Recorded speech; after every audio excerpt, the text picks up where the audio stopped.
You are not who you think you are, is the topic for today's video.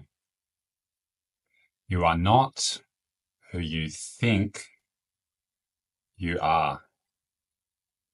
And this might just be the most important video that I've put out on the most important topic that I can think of, but perhaps one of the most important teachings that you might receive.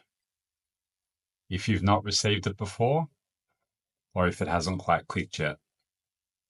Because this particular message is perhaps the essence or the core teaching of almost every single wisdom school. It would be a rare teaching indeed that did not include this as a principal message, or at least aspects of it. And it is probably not a true teaching at all if this is not a part of it. So just this statement alone really says so much, and we can break it down in so many different ways. So you are not who you think you are. And the key aspect of this statement is the think. So I'm going to ask you a question. Who do you think you are? So just ask that question to yourself. Who do you think you are? Or maybe even who do I think I am? And just sitting quietly with that question. This can be simplified even further to an even more refined, similar aspect of the question, which is, who am I? Ramana Maharshi, the famous teacher from India, this was in essence the key question, and perhaps the only question of his teaching, to encourage or to lead the follower or the student towards self-realization, or perhaps even realization of no self would be a better way to describe it. And it's through this question, whether it's who am I, who do I think I am, who do you think you are, that we are going beyond, attempting to go beyond the mind by asking this question. It's very easy to get caught up in the ego and the identity. My name is John. My name is Sarah. This is what I do. This is my job. This is my life. This identification through the life that we live, in getting caught up in that being what we are, or that being who we are. And it's very easy to fall into this way of being where we overly identify with all these material aspects being a reflection of who or what we are. But the key is, and the truth is, which is what this question is prompting, is that you are not your mind. You are not your body.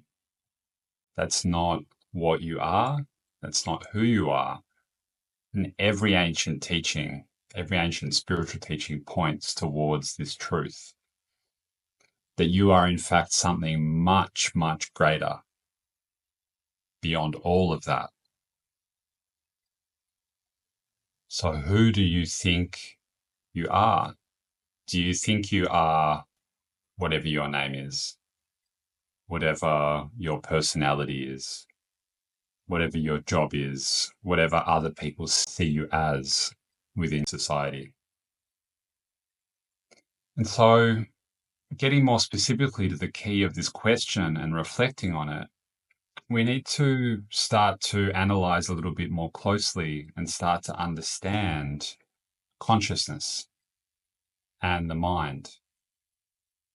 And we can ask another question in regards to this, which is, where does consciousness reside? So this awareness, this consciousness that all of us have, this process of being aware, where does this actually reside?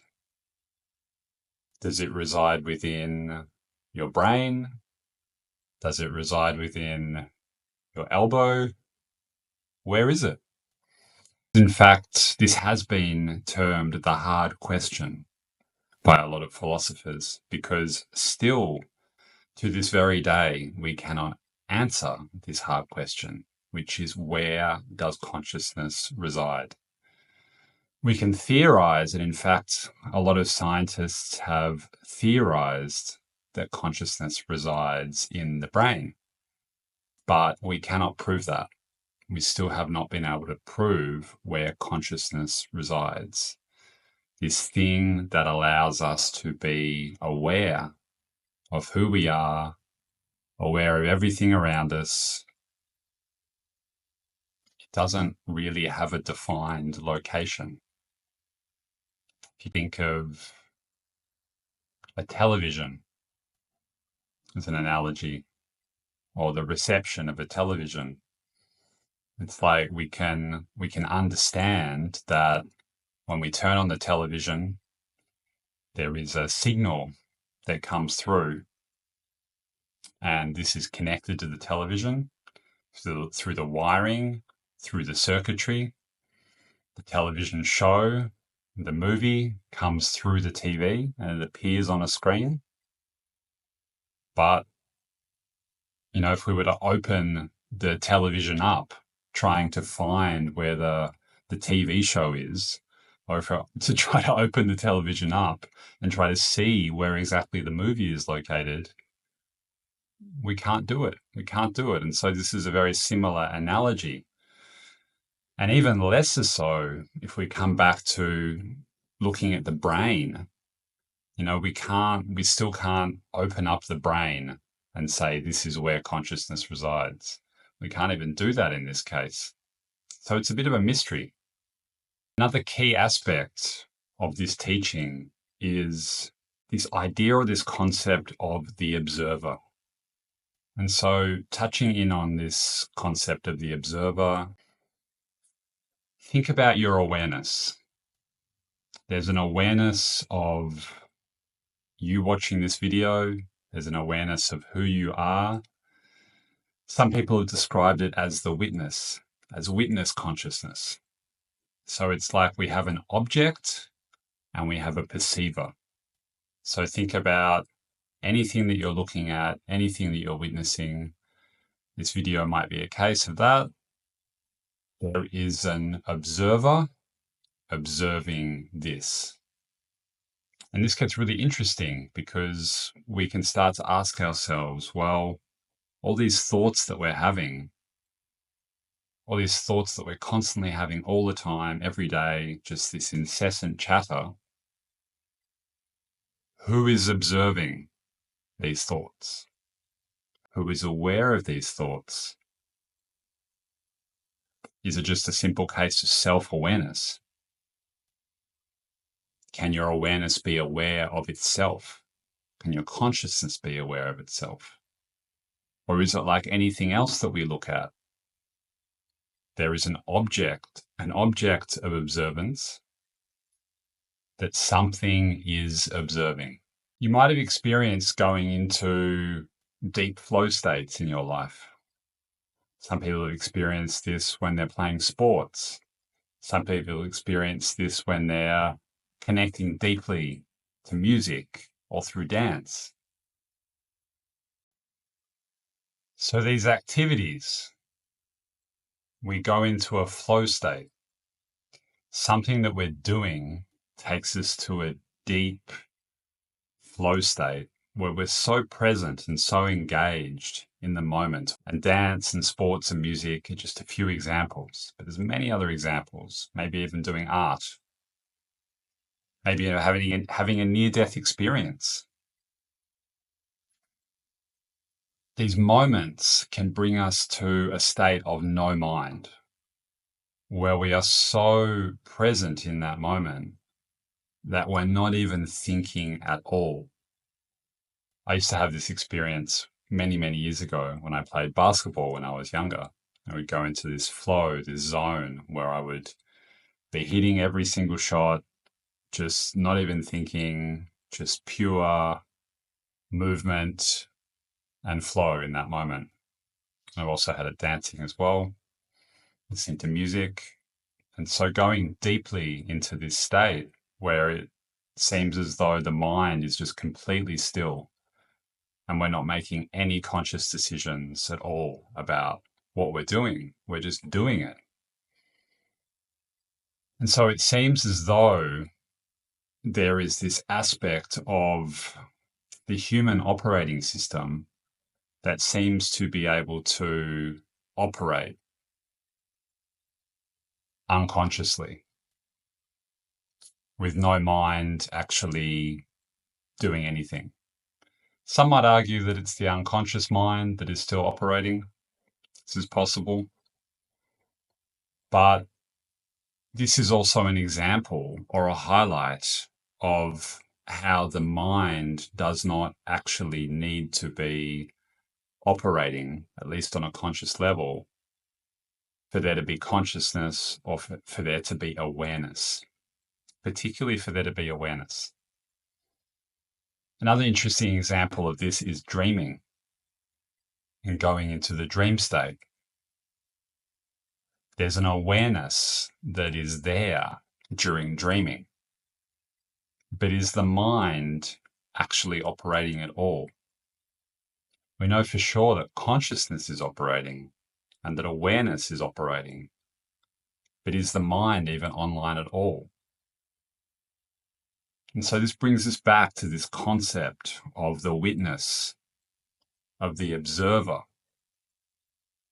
of something much bigger than the identity, of something much bigger than the ego and the personality, observing everything, that something else beyond the identity is witnessing everything that is taking place. And we can tap into this a lot more clearly and a lot more strongly when we're in deep stillness, when we're in deep flow states. And so starting to understand this separation and this difference between the mind, between the operation or function of the brain or consciousness, and something beyond this that is the witness, that is the observer, that is observing the mind, that is observing everything. Consciousness. What is consciousness? What are we all beyond our bodies? What are we all beyond our mind? There seems to be something here or there or where, something that is operating on a much bigger scale beyond all our minds, something that we're all connected to. An analogy that's been used before is that when we think about the connectivity or how we're all connected beyond just being limited to these physical vehicles or the body, is that it's like we're all little streams or little rivers that lead back and connect to the ocean. And we can think of this ocean as consciousness. This ocean, this giant ocean of something much greater and much bigger that we perhaps came from and that we will return to once this life ends. And I know some of you have had experiences like this, whether, as I mentioned, it's a near-death experience, or whether it's a very transcendental experience, where for some time or for moments, we have an experience where we go beyond our body and we go beyond our mind, and we directly experience that we are connected to something so much bigger and so much greater than this limited framework. That in fact, we are all connected to each other because we all come from the same source. Literally, we are made of stars. the minerals in our body, everything, if it was to be broken down, we would literally, part of us would be made of the same material as stars. So we come from the stars. We can break it down even further. We're essentially just a soup of energy. Electrons, protons, we are all made of the same material. We are all made of the same stuff. So essentially, there is no difference between you and I. We may be very different in the way that we look, different in our physical bodies, different in our upbringing, different in the way that we think. But once again, when we go beyond all this, we go beyond the mind, the identity, the body, the personality. We are all the same. We are all cut from the same cloth. In recent years, I've been finding it particularly useful to remind myself of this truth and of this teaching. It's very, very helpful, particularly for finding peace, a sense of peace, sense of stillness, more joy in one's life, to practice on a daily basis, to remind oneself to be mindful that these thoughts, this constant chatter, that this is not me. The mind may be connected to me, it may be a part of me, but it is not who I am. And this allows us to create a separation, an aspect of distance from the mind, so that we are not always so consumed by what the mind is saying. Because let's face it, the mind talks a lot of shit. The mind talks so much shit. In fact, I dare say that when you've been on a tram in Australia or a train in many other parts of the world, I'm sure most of you have come across someone who's a little bit unwell. They might be yelling, maybe even screaming or ranting on this public transport that you're sharing with them. And you think to yourself, this person's clearly mad. This person's really not well. There's actually not much of a difference between what this person is doing and what's going on in your own head. The only difference is that they're actually verbalizing it. If you were to really think about it and really witness what your mind is saying constantly, and you were to actually play that out loud or to say what your mind was thinking all the time, it would sound completely insane. It would sound like the rantings of a madman.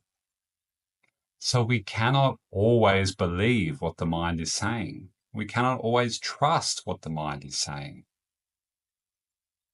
It acts at times like a completely dysfunctional, mad person. Once again, because it is not the truth of who we are. It's tied into survival. It's tied into all kinds of concepts. It is not who we truly are. So we need to be able to detach ourselves, to be the witness of our thoughts and be the witness of our mind, and remember, it is not who we truly are. You are not who you think you are.